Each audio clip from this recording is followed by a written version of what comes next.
Hi, this is Amanda with Grounded Solutions. I'm up here in the Villages taking a look at a landscape that we installed 4 months ago. So up in the front we've got frog fruit as a ground cover alternative from sod, some rocks, calamint, and porterweed. Got a little island of firebush here.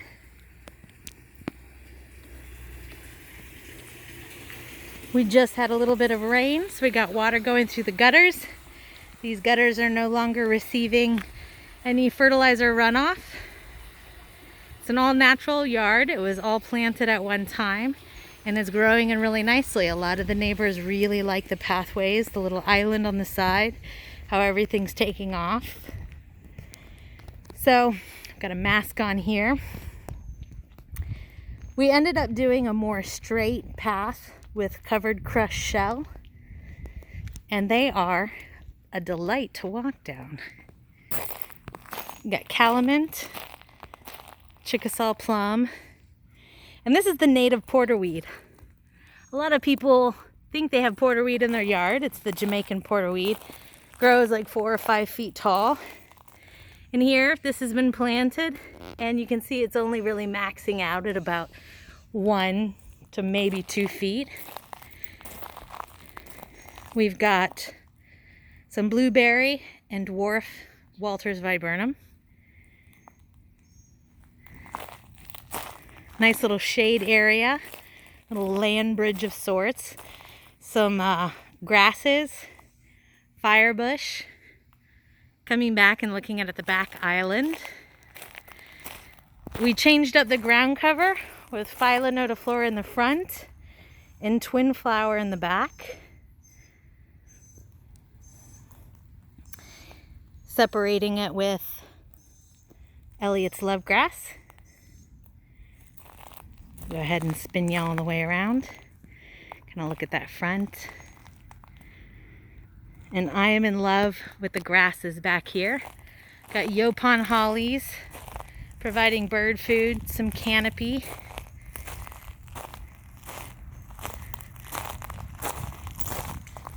The love grass is gonna bloom in the fall. We're gonna take some before and after photos with it.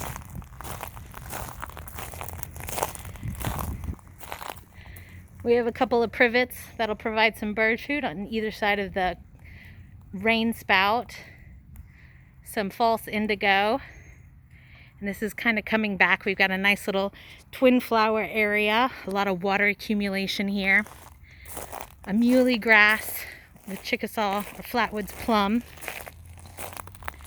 and a saw palmetto to accent the center.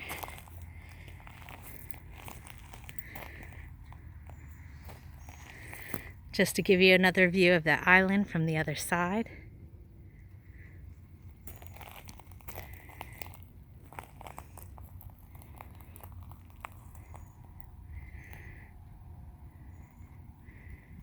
I really enjoy these big pathways. Makes wheelbarrow maneuvering, walking with a few people easy because of the width.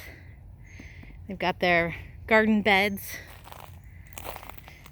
In the back here, we got some black-eyed Susans.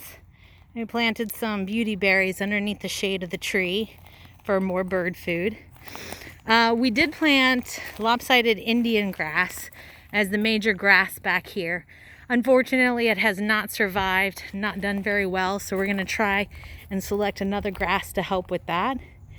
We've got a bird feeder with Stokes aster popped up around it, kind of held up because they get a little long and lengthy, but they are gorgeous.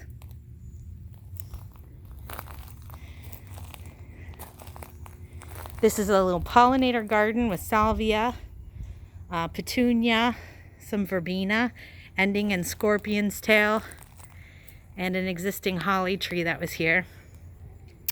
This part of the pathway was made wide, and there's a goal of putting a water bird feature right here in the base, so then it becomes a little bit of an island walk around. We had natural annuals like Gaillardia planted down here, some black-eyed Susan. We have some pathways being etched out, and we're looking at adding a couple of trees.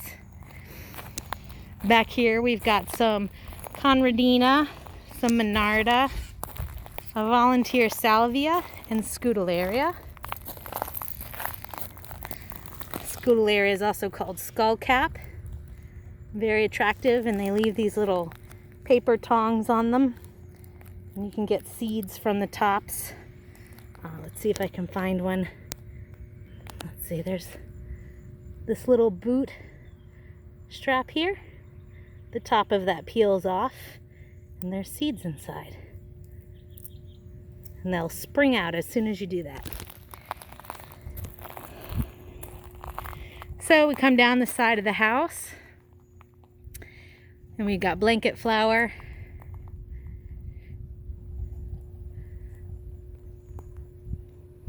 Show a little of the backyard again. I'm sorry, that's sand dune sunflower. There's some scorpion's tail, kind of in full sun. We'll also take some shade. Wild coffee. Yopon holly, a weeping pendulum variety. So it should grow up nice tall, create some under canopy here.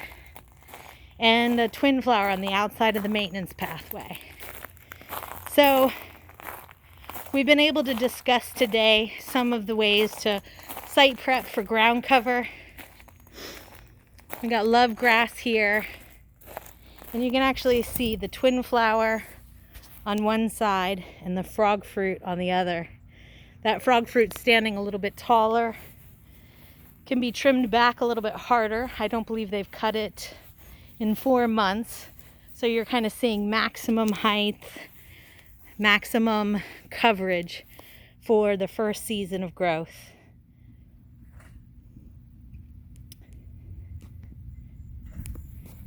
All right, I think they're coming now, so we'll talk. I hope you enjoyed the tour.